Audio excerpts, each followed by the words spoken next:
Hello friends, आप सभी को हमारे यूट्यूब चैनल पर स्वागत है। तो आज है आपकी 20 अगस्त के जो मोस्ट इम्पोर्टेंट करंट अफेयर के क्वेश्चन वो हम आपको कराने वाले हैं। ठीक है फ्रेंड्स, ये जो क्वेश्चन आंसर है ये आपके आगामी सभी परीक्षाओं के लिए बहुत ही ज़्यादा इंपॉर्टेंट प्रश्न है। तो चलिए हम स्टार्ट करेंगे। तो आज का हमारा पहला क्वेश्चन है कि हाल ही में इंडोनेशियाई स्वतंत्रता दिवस कब मनाया गया है। तो जो आपको इंडोनेशियाई स्वतंत्रता दिवस है वो आपका 17 अगस्त को मनाया गया है। ठीक है, आगे चलेंगे हम नेक्स्ट क्वेश्चन पर। तो आगे है आपका कि हाल ही में भारत में 17वीं अंतर्राष्ट्रीय पृथ्वी विज्ञान ओलंपियाड में कितने पदक जीते हैं। तो हाल ही में जो भारत में 17वीं अंतर्राष्ट्रीय पृथ्वी विज्ञान ओलंपियाड है उसमें 8 पदक जीते हैं। कितने? 8 पदक जीते हैं। ठीक है, इसी के साथ नेक्स्ट क्वेश्चन आएगा कि हाल ही में भारत ने किस देश को 1400 किलोग्राम कैंसर रोधी दवाएं भेजी हैं। तो जो भारत है तो भारत ने सीरिया, कहां पर? सीरिया में 1400 किलोग्राम कैंसर रोधी दवाएं भेजी है। ठीक है, इसी के साथ नेक्स्ट क्वेश्चन है कि हाल ही में कौन दक्षिण कोरिया में संयुक्त राष्ट्र कमांड का 8वां सदस्य बना है। तो जो हाल ही में जो जर्मनी दक्षिणी कोरिया में संयुक्त राष्ट्र कमांड का 8वां सदस्य बन गया है। ठीक है, अब इसी के साथ हम नेक्स्ट क्वेश्चन पर चलेंगे। तो नेक्स्ट क्वेश्चन है कि हाल ही में आनंद महिंद्रा को कहाँ स्थापित यंग इंडिया स्कूल यूनिवर्सिटी का अध्यक्ष नियुक्त किया गया है। तो जो आनंद महिंद्रा हैं उनको तेलंगाना स्थापित यंग इंडिया स्कूल यूनिवर्सिटी का अध्यक्ष नियुक्त किया गया है। ठीक है, ऑप्शन सी करेक्ट है।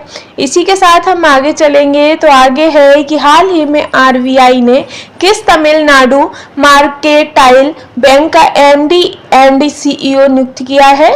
तो ये जो आपके एस सुकुमारन नायर हैं, एस सुकुमारन नायर जो हैं उनको आरबीआई ने तमिलनाडु मार्केटाइल बैंक का एमडी एंड सीईओ नियुक्त किया है। ठीक है, आगे है आपका नेक्स्ट क्वेश्चन कि हाल ही में पेरिस पैरा ओलंपिक 2024 में भारतीय दल का ध्वजवाहक किसे नियुक्त किया गया है। तो जो पेरिस पैरा ओलंपिक 2024 है उसमें भारतीय दल का जो ध्वजवाहक है वो आपके सुमित अंतिल और भाग्यश्री जाधव दोनों को ही नियुक्त किया गया था। ठीक है, आगे चलेंगे। तो आगे है आपका आखिरी क्वेश्चन कि हाल ही में भारत ने किस देश से आयातित स्टील पर डंपिंग गांधी जांच शुरू की है।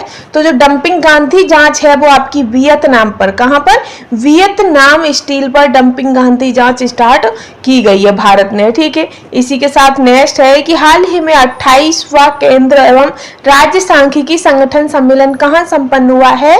तो जो 28वां है वो आपका दिल्ली में संपन्न हुआ है। कहां पर हुआ है? दिल्ली में। ठीक है, इसी के साथ नेक्स्ट क्वेश्चन है कि हाल ही में किसने राष्ट्रीय कीट निगरानी प्रणाली का शुभारंभ किया है। तो जो शिवराज सिंह चौहान है, शिवराज सिंह चौहान ने राष्ट्रीय कीट निगरानी प्रणाली का शुभारंभ किया है। आई होप आपको क्वेश्चनों का लेवल अच्छा लग रहा होगा, पसंद भी आ रहे होंगे और साथ ही आपको अगर क्वेश्चनों का कंटेंट पसंद आ रहा है तो प्लीज चैनल को लाइक शेयर एंड सब्सक्राइब करना बिल्कुल भी ना भूलिएगा। आगे है कि हाल ही में किस राज्य के मुख्यमंत्री ने युवा उद्यम विकास अभियान योजना का शुभारंभ किया है। तो जो उत्तर प्रदेश यानी कि हमारा यूपी है, यूपी के मुख्यमंत्री ने युवा उद्यम विकास अभियान योजना का शुभारंभ किया। हमने प्रधानमंत्री बोल दिया था, प्रधानमंत्री नहीं बल्कि मुख्यमंत्री आदित्यनाथ योग। ठीक है, आगे रहेगा आपका नेक्स्ट क्वेश्चन कि हाल ही में किस देश ने अफ्रीका के बाहर पहले एमपॉक्स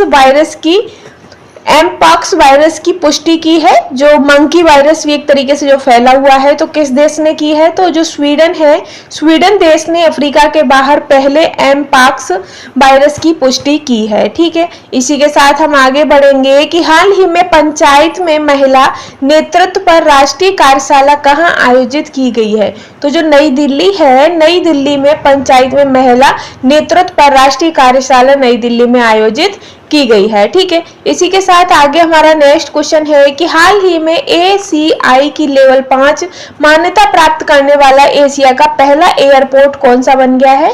तो ये जो आपका कोपेगोडा इंटरनेशनल एयरपोर्ट है, कोपेगोडा इंटरनेशनल एयरपोर्ट है, उसने हाल ही में ACI की लेवल 5 मान्यता प्राप्त करने वाला एशिया का पहला एयरपोर्ट बन गया है। ठीक है, इसी के साथ नेक्स्ट है कि हाल ही में किस नया रक्षा किस नया रक्षा सचिव नियुक्त किए गए हैं? तो जो राजेश कुमार सिंह है, राजेश कुमार सिंह को नए रक्षा सचिव के रूप में नियुक्त किया गया है। ठीक है, आगे और हमारा आखिरी क्वेश्चन है इस सीरीज का कि हाल ही में किस प्रवर्तन निदेशालय का नया डायरेक्टर नियुक्त किया गया है? तो जो राहुल नवीन है उनको प्रवर्तन निदेशालय का नया डायरेक्टर नियुक्त किया गया है। इसी के साथ हमारी आज की सीरीज करंट अफेयर की यही समाप्त होती है। कंटेंट आपको पसंद आया हो तो चैनल के साथ बने रहिएगा। Thanks for watching.